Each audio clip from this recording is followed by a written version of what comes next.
नमस्कार, खबरों की खबर में आपका स्वागत है।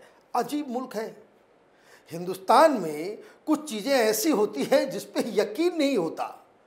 एक रसूखदार शख्स के बेटे को ड्रग्स के केस में जेल में डाला जाता है और उसे जेल में भेजने वाले अधिकारी की सुरक्षा बढ़ा दी जाती है।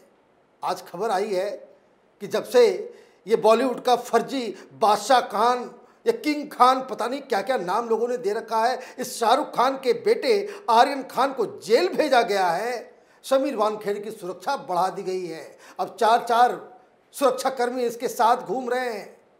ये डर, समीर वानखेड़े की जिंदगी के ऊपर खतरा, ये किस वजह से है, इसकी डिटेलिंग और एनसीबी में क्या नया हो रहा है उसके बारे में आपको डिटेल में बताऊंगा। लेकिन यकीन मानिए, अब ये आर्यन खान केस का जो मसला है वो दिल्ली के कॉरिडोर्स में, पावर कॉरिडोर्स में ये गूंजने लगा है। और आज ये मसला और भी गंभीर हो गया जब आरएसएस के प्रमुख मोहन भागवत जी ने अपने भाषण में ये कह दिया कि हिंदुस्तान में ड्रग्स के कारोबार को पूरी तरीके से खत्म करने के लिए सरकार को कोई कठोर कदम उठाने चाहिए। मतलब ये अब केंद्र सरकार के ऊपर ये दबाव आ गया है कि हिंदुस्तान में जिस तरीके से युवाओं को ड्रग्स के जंजाल में घसीटा जा रहा है, जो जहर बांटा जा रहा है यूथ के बीच, उसको किस तरीके से इसको कह सकते हैं कि आमूल चूल तरीके से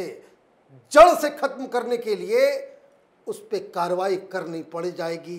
क्योंकि ये अब सिर के ऊपर से पानी बहने लग गया है कि जिस हिसाब से खुलेआम ड्रग्स का कारोबार हर सेक्टर में हो रहा है और खास करके बॉलीवुड के अंदर इसकी सफाई बहुत ही ज़रूरी है। और इस पूरे केस में जो नई बात सामने आ रही है कि जेल के अंदर, जो आर्थर रोड जेल के अंदर शाहरुख खान का बेटा आर्यन वो कैसे अपनी ज़िंदगी गुजार रहा है, उसकी कुछ एक्सक्लूसिव जानकारियां हमारे पास है, जिसे आप सुनेंगे तो आपको समझ में आएगा कि बुरे काम का कितना बुरा नतीजा होता है। शाहरुख खान ये तो खरबपति, क्या अथाह पैसा, इस तरह की ज़िंदगी उसने दी कि लड़का बिगड़ गया। उसके कारनामों की वजह से आज उसका अपना बेटा दशहरे के दिन जेल के अंदर फपक फपक के रो रहा है। यह कहानी सिर्फ उस बात की नहीं है कि जो मीडिया में आपने देखा होगा कि 10 मिनट तक आज गौरी खान और शाहरुख खान ने वीडियो कॉल पे बातचीत की और बातचीत के दौरान पहले आर्यन रोने लग गया, फिर मां रोने लग गई और ये लोग बातें कम किए और रोना धोना ज़्यादा हुआ।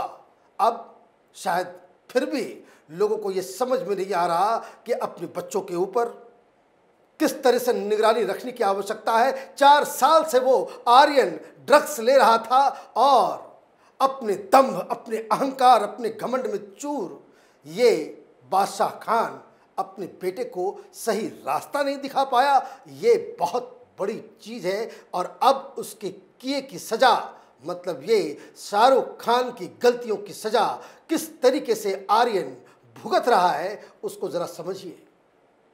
जेल के अधिकारियों ने बताया कि बड़ा दिक्कत हो रहा है उसको, जो टाइमिंग जो है जेल के अंदर उससे वो सामंजस्य, उससे कोऑपरेट नहीं कर पा रहा, कोऑर्डिनेट नहीं कर पा रहा, उसे बहुत दिक्कत हो रही है। जगने में दिक्कत, सोने में दिक्कत, रहने में दिक्कत। ये दिक्कत क्यों हो रही है? वो इसलिए हो रही है क्योंकि अब आर्थर जेल के अंदर आर्यन खान नाम का कोई शख्स नहीं, अब उसको नंबर मिल गया है 956। जब तक वो जेल के अंदर रहेगा 956 के नंबर से ही वो जाना जाएगा।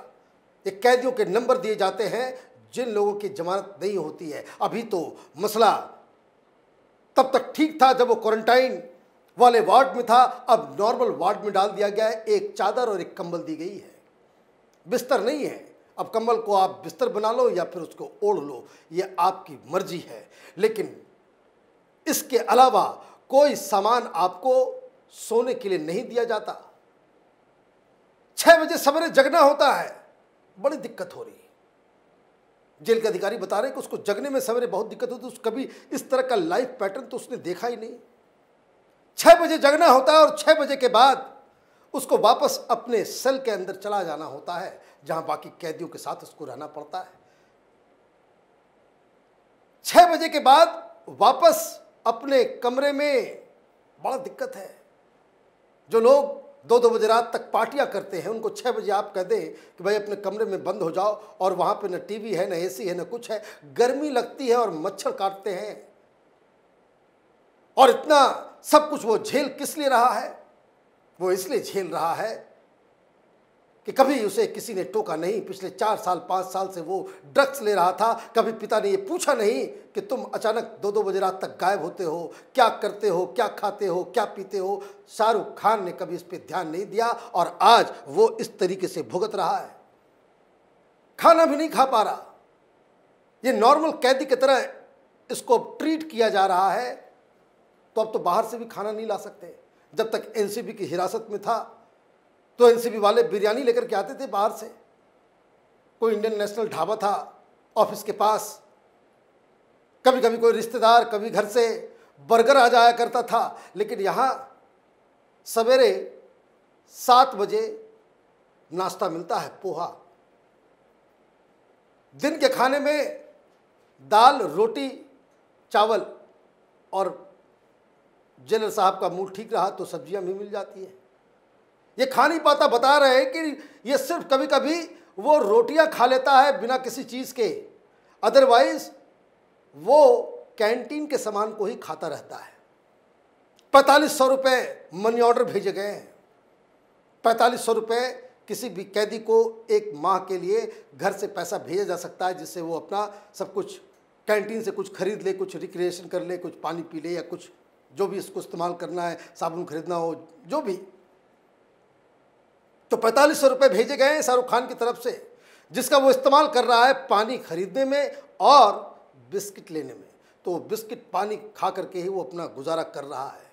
लेकिन ये तो जेल है, जेल में तो सबको इसी तरीके से जिंदगी गुजारनी पड़ती है।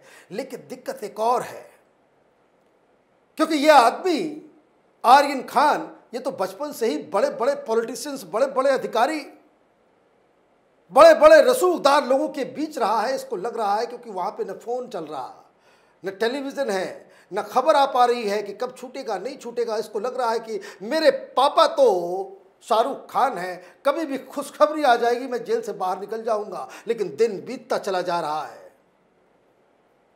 जेल के अधिकारी बता रहे हैं कि चूंकि ये शाहरुख खान का बेटा है, सुरक्षा का भी ध्यान देना पड़ता है, तो उसके वार्ड की तरफ जो है ज़्यादा पुलिस वाले चक्कर लगाते हैं, और जैसे ही वो उसके पास पहुंचते हैं, उसके खिड़की पास से, उसके दरवाजे के पास से गुजरते हैं, दौड़ा दौड़ा भागता भागता वो आता है कि कोई खबर आई है क्या। कोई खबर नहीं। कह दिया गया है कि 20 तारीख तक कोई खबर नहीं आने वाली। लेकिन फिर भी जो शख्स अपने घर के अंदर राहुल गांधी, प्रियंका वाड्रा को देखता हो, बड़े बड़े नेताओं को देखता हो, साथ में उठता बैठता हो, इतने बड़े बड़े लोगों से जान पहचान हो, उसको तो लगता ही होगा कि कहीं से कोई बड़े शख्स का फोन चला जाएगा और जिंदगी जो है हमारी फिर से नॉर्मल हो जाएगी। और इसलिए वो गुमसुम चुपचाप बैठा रहता है, रोता रहता है। दिक्कत एक और है, इसके जो सारे दोस्त हैं जो जेल के अंदर हैं, अरबाज मर्चेंट और ये वो, सब लोगों को अलग अलग सेल में डाला गया है, अलग अलग वार्ड में डाला गया है कि आपस में ये लोग, चूंकि ये अभी सजा याफ्ता नहीं है, इसलिए सिर्फ फर्क इतना है नॉर्मल कैदियों और इसमें कि जो सजा याफ्ता होते हैं उनको जेल का ही कपड़ा पहनना होता है, और जो बेल पिटिशन जिसको अभी सजा याफ्ता नहीं है, उनको घर से कपड़े लाने की सुविधा दी जाती है। वीडियो कॉल का भी यही सिस्टम है। महीने में 3 बार कैदियों को, चूंकि कोरोना की वजह से इस कानून को में बदलाव किया गया है कि बाहर के लोगों से आप इंटरेक्ट ना करें, तो वीडियो कॉल से ही कैदियों से मुलाकात और बातचीत होती है। बताया जा रहा है कि आज सवेरे सवेरे जो है वो उसने अपनी मां का नंबर जेल अधिकारियों को दिया था कि मुझे बात करना है। 11 सेलफोन है टोटल आर्थर रोड जेल में, जिसके जरिए कैदियों से बातचीत की जाती है। तो ये तो उसकी जिंदगी वहां पे चल रही है, 20 तारीख तक चलना है इसी तरीके से। आर्यन कष्ट को उठा रहा है क्योंकि शाहरुख खान की गलती है।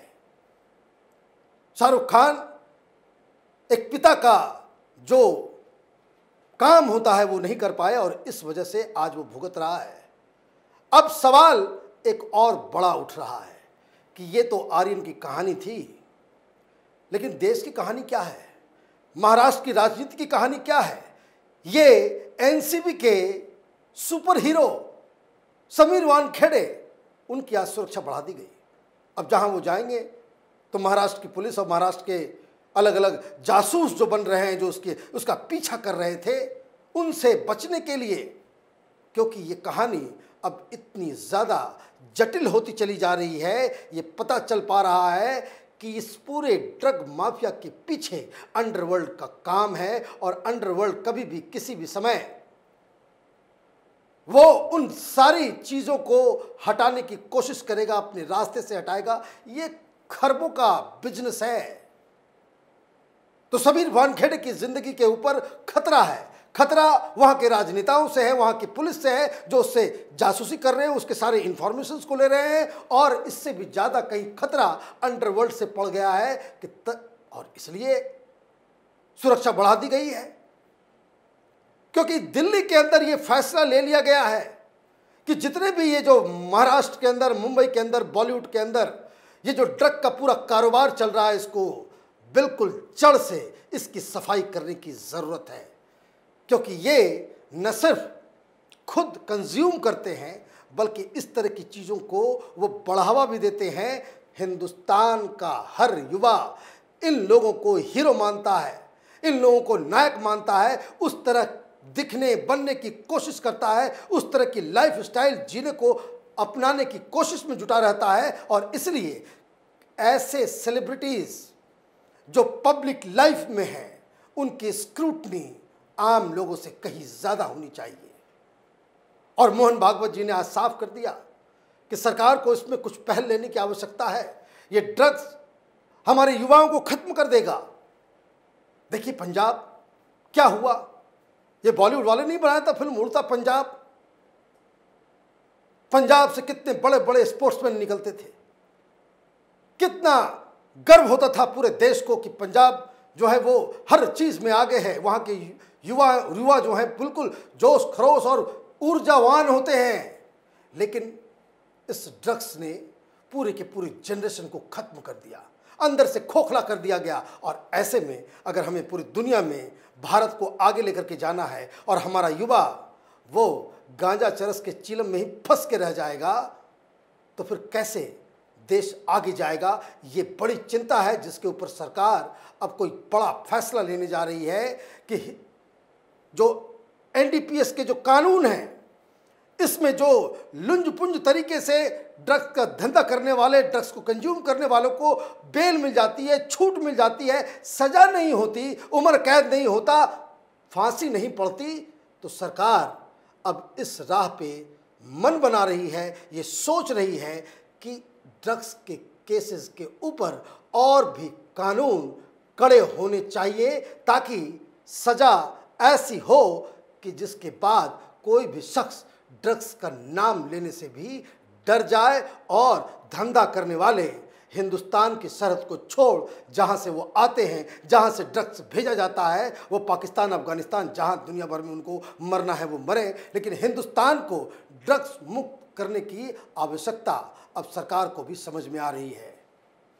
आर्यन के केस में अभी और बहुत सारे चैप्टर्स खुलने वाले हैं, क्योंकि व्हाट्सएप चैट में कई सारे राज छिपे हुए हैं। एनसीबी बार बार कह रही है कि जो चीज़ें व्हाट्सएप के अंदर है उसे सार्वजनिक नहीं किया जाए। अगर सार्वजनिक किया जाए तो कई सारे लोग देश छोड़ के भाग सकते हैं, कानून को चकमा देने में कामयाब हो सकते हैं।